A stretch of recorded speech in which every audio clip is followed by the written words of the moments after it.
Saya pernah berpikir bahwa keluarga adalah tempat teraman di dunia, tempat di mana cinta tak pernah pudar meski badai menerpa. Tapi hari itu, saat saya berusia 17 tahun, segalanya hancur dalam sekejap. Ayah memukul saya hingga tulang punggung saya retak, hanya karena dia tahu saya gay. Malam itu dimulai seperti biasa di rumah kami di pinggiran Yogyakarta. Rumah kayu sederhana dengan halaman kecil penuh pohon mangga. Saya, Ardi, baru pulang dari sekolah. Hati saya berdegup kencang karena hari itu saya bertemu Rea, teman sekelas yang membuat dunia terasa lebih berwarna.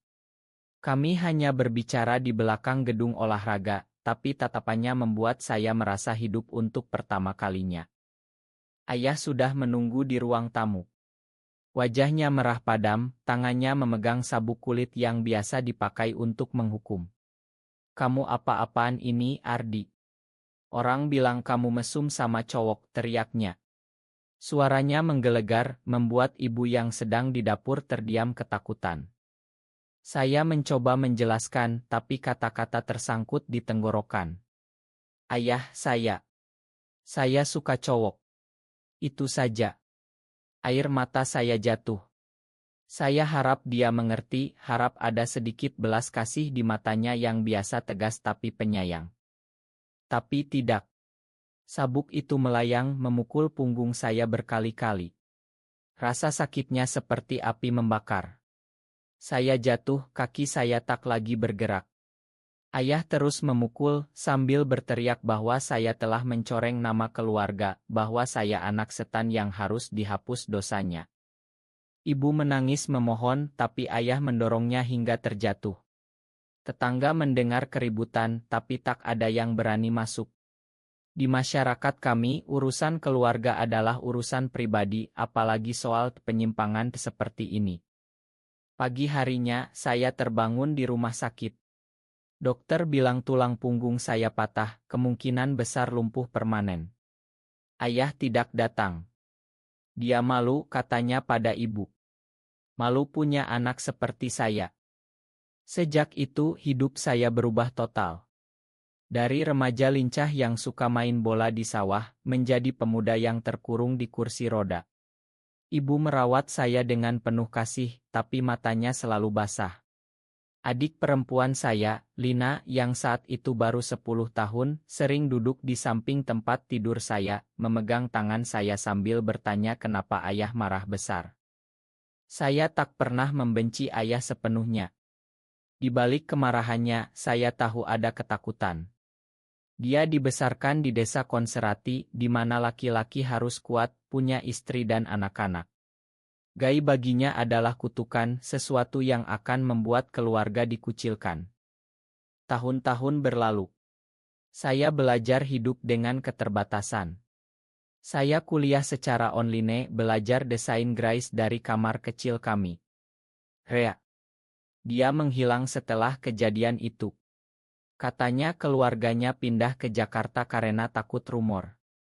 Saya sering bertanya-tanya pada diri sendiri, apakah cinta sesama jenis ini memang dosa sebesar itu? Di masjid, Ustaz selalu bilang begitu. Tapi di hati saya, rasa itu terasa begitu alami, seperti angin yang meniup daun mangga di halaman. Suatu hari, saat saya berusia 25 tahun, ibu datang dengan wajah pucat. "Ardi, ayah sakit parah. Ginjalnya rusak. Butuh operasi mahal, transplantasi." Hati saya terasa ditusuk. Ayah, orang yang menghancurkan hidup saya, kini membutuhkan bantuan. Dan ironisnya, saya yang lumpuh ini, yang dia buang seperti sampah, mungkin satu-satunya yang bisa menyelamatkannya. Dokter bilang ayah butuh donor ginjal yang cocok. Dan setelah tes, ternyata saya cocok. Tapi operasi itu mahal, ratusan juta yang tak kami punya. Keluarga kami miskin, ayah dulu buruh bangunan, sekarang tak bisa kerja lagi. Saya duduk di kursi roda, memandang langit-langit kamar. Haruskah saya menolongnya? Setelah apa yang dia lakukan pada saya. Tapi di balik amarah, ada rasa sayang yang tersisa.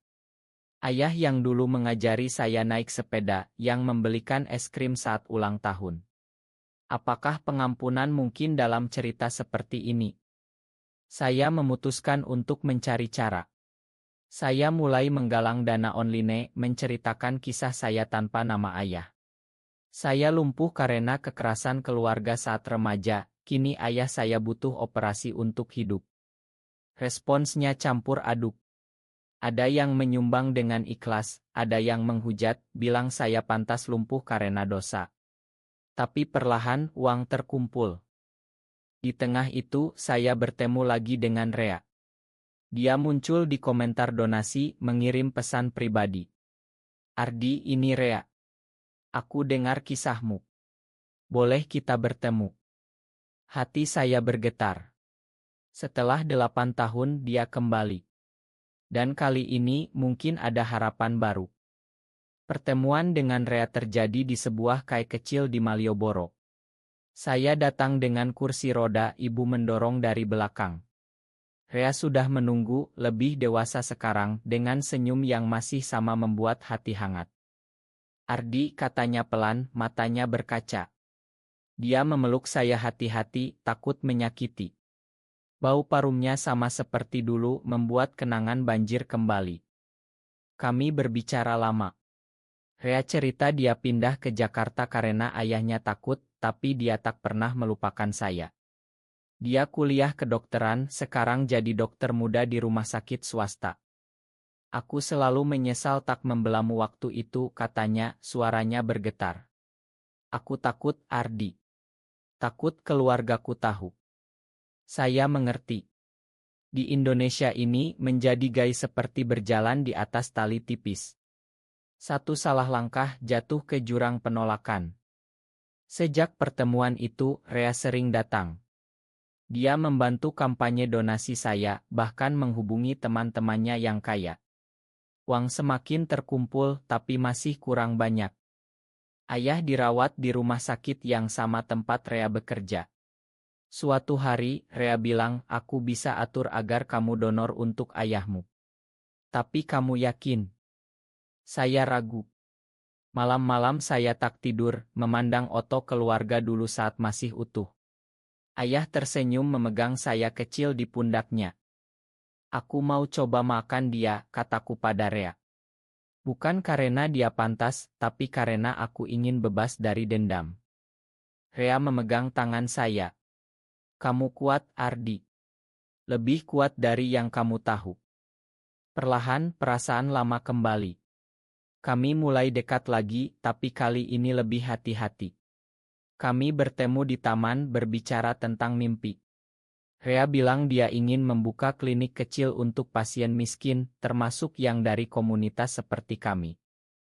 Tapi konflik datang. Saat ayah tahu saya yang menggalang dana, dia marah.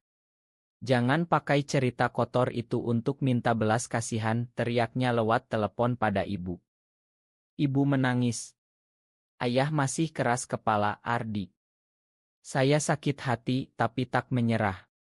Saya datang ke rumah sakit, meski ayah tak mau bertemu. Di koridor, saya bertemu paman, saudara ayah. Kamu ini anak durhaka. Karena kamu, keluarga malu. Kata-katanya menyakitkan, tapi saya tersenyum. Paman, malu karena apa? Karena saya lahir begini. Masyarakat sekitar mulai bergunjing. Ada yang bilang saya munaik, minta uang tapi cerita dosa. Kampanye donasi hampir terhenti karena hujatan. Rea yang menenangkan saya. Malam itu, di balkon rumah, dia memeluk saya dari belakang. Kita hadapi bersama. Aku cinta kamu, Ardi. Sejak dulu. Kata itu membuat air mata saya jatuh. Cinta di tengah badai. Tapi kemudian pengkhianatan datang dari tempat tak terduga. Salah satu donatur besar, teman Rea, mundur karena tahu kisah lengkapnya. Ma, aku tak bisa dukung promosi. Rea marah pada temannya, tapi itu membuat hubungan kami retak. Rea mulai sibuk, jarang datang. Saya sendirian lagi memandang kursi roda ini sebagai penjara. Apakah cinta kami akan bertahan? Atau dendam masa lalu akan menang? Uang masih kurang. Ayah semakin lemah. Saya harus memutuskan donor atau tidak. Hari-hari berikutnya terasa seperti neraka. Rea semakin menjauh, katanya sibuk dengan sheet rumah sakit. Tapi saya tahu, tekanan dari keluarga dan masyarakat membuatnya ragu. Saya terus kampanye, kali ini lebih terbuka. Saya tulis di media sosial, saya lumpuh karena ayah saya tak terima. Kini ayah butuh ginjal saya. Makan atau tidak, itu pilihan saya. Respons membanjir. Ada dukungan dari komunitas di Jakarta, bahkan luar negeri. Uang mulai mengalir lagi, lebih banyak. Tapi juga hujatan. Akun saya dibanjiri komentar keji. Mati saja kalian berdua. Dosa kalian diturunkan. Ibu khawatir. Ardi, cukup sudah. Biar ayah apa adanya. Tapi saya tak bisa. Di hati ada rasa kemanusiaan yang lebih besar. Suatu malam, ayah akhirnya mau bertemu. Saya masuk kamarnya dengan kursi roda. Dia terbaring lemah, wajahnya kurus. Ardi, suaranya pelan. Matanya tak menatap saya. Ayah, aku mau donor ginjal untuk ayah. Dia diam lama. Lalu air mata jatuh. Makan ayah. Ayah takut waktu itu. Takut kamu menderita di masyarakat ini. Kata Ma itu seperti obat. Saya pegang tangannya. Aku sudah makan, ya. Tapi masih ada konflik. Operasi butuh uang di muka. Kami hampir cukup, tapi kurang sedikit. Rea muncul lagi. Ardi, aku salah. Aku takut kehilangan pekerjaan jika terbuka. Tapi aku tak bisa tanpa kamu.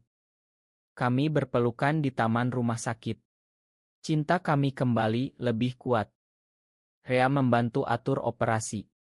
Dia bahkan sumbang dari tabungannya. Tapi pengkhianatan sejati datang dari adik ipar ayah. Dia sebarkan rumor bahwa saya bohong bahwa ayah tak sakit hanya untuk promosi donasi turun drastis. Kami hampir putus asa. Saya dan Rea putuskan buka cerita lengkap di podcast Underground. Kisah kami viral di kalangan yang mendukung. Akhirnya, uang cukup. Operasi dijadwalkan. Malam sebelum operasi, ayah pegang tangan saya. Terima kasih, nak. Ayah bangga punya anak seperti kamu.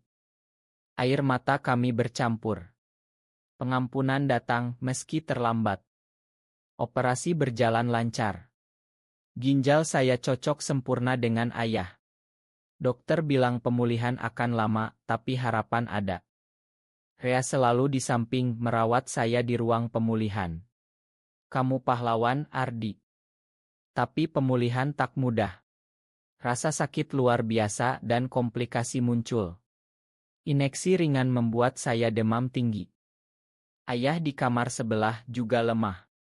Kami saling kunjungi dengan kursi roda, berbicara panjang. Ayah cerita masa kecilnya, bagaimana kakeknya keras, mengajarkan laki-laki tak boleh lemah. Ayah salah terapkan itu pada kamu. Saya cerita tentang rasa saya sejak kecil, bagaimana saya tak pernah pilih jadi begini. Kamu tetap anak ayah, katanya. Keluarga perlahan berubah. Ibu senang melihat kami akur. Dina sekarang dewasa, dukung penuh. Tapi masyarakat luar masih keras. Berita tentang kami menyebar di kampung. Ada demonstrasi kecil di depan rumah sakit, kelompok agama bilang kami promosi dosa. Rea diancam di tempat kerja. Pilih pekerjaan atau hubunganmu. Dia pilih saya. Mengundurkan diri, rencana buka klinik sendiri. Kami hadapi bersama. Cinta kami tumbuh di tengah badai. Uang sisa donasi kami pakai untuk terapi saya. Dokter bilang ada harapan saya bisa jalan lagi dengan isioterapi intensi. Rea dorong saya setiap hari. Kita bangun hidup baru. Tapi konflik terakhir, ayah kambuh. Penolakan ginjal. Butuh obat mahal lagi. Kami kehabisan uang. Saya putus asa. Rea jual mobilnya, teman-teman dari komunitas bantu. Akhirnya ayah stabil. Setahun kemudian hidup mulai normal. Ayah pulang lebih lembut. Dia bahkan terima Rea sebagai teman baik saya. Saya mulai isioterapi serius. Dengan tongkat saya bisa berdiri sebentar. Harapan besar. Rea buka klinik kecil di Yogyakarta, khusus pasien kurang mampu, termasuk yang dari komunitas tersembunyi. Kami tinggal bersama diam-diam di rumah kecil dekat sawah. Cinta kami dalam, penuh pengertian. Kami tak butuh pengakuan publik, cukup saling mengisi. Tapi masa lalu masih menghantui. Suatu hari, mantan teman sekolah sebarkan foto lama kami, bilang kami pasangan terbuka. Kampung gaduh. Ayah ditekan tetangga untuk usir saya. Ayah berdiri tegar. Ardi anak saya. Siapa berani ganggu hadapi saya? Itu momen pembuktian. Ayah berubah total. Konflik mereda. Masyarakat pelan-pelan terbiasa. Saya bisa jalan dengan tongkat sekarang. Langkah pertama saya di depan ayah dan Rea, air mata semua jatuh. Kini beberapa tahun berlalu. Saya bisa jalan normal lagi meski kadang pincang saat capek. Ayah sehat, sering bantu di klinik Rea. Kami hidup bahagia meski tak nikah resmi. Cinta kami cukup. Ayah sering bilang, Ma telah buat kamu menderita. Tapi mungkin ini jalan Tuhan agar kita belajar mengasihi tanpa syarat. Saya setuju. Dari kebencian lahir pengampunan, dari penderitaan lahir kekuatan. Di Indonesia ini, perjuangan masih panjang. Banyak yang seperti saya dulu, tersembunyi dalam ketakutan. Tapi kisah kami jadi inspirasi. Banyak yang hubungi, cerita serupa, minta nasihat. Kami jawab, makan jika bisa, tapi utamakan diri sendiri. Cinta itu anugerah, tak peduli bentuknya. Rea dan saya sering duduk di sawah saat senja, tangan bergandeng. Angin sepoi, hati tenang. Hidup tak sempurna, tapi penuh makna. Dari lumpuh lahir kebebasan, dari pengkhianatan lahir kesetiaan.